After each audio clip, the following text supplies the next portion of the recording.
একেদৰে কলগাছিয়াৰ খাৰাবাল্লিত ভয়ংকৰ ৰূপ লৈছে খহনীয়াই। এটা সপ্তাহৰ ভিতৰত বেকী নদীৰ বুকুত জাহ গ'ল ১৫টাকৈ পৰিয়ালৰ বাসগৃহ।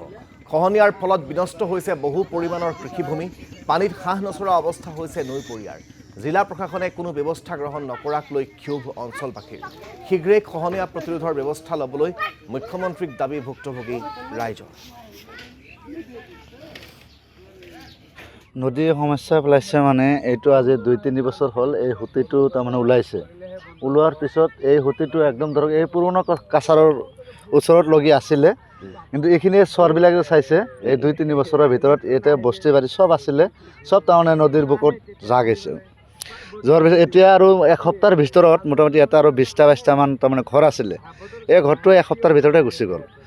এটা ঘৰ আছে, এইটো আজি যাবই চাগে, কিন্তু যেনেকুৱা অৱস্থা হৈছে আজি এইটো নাথাকে।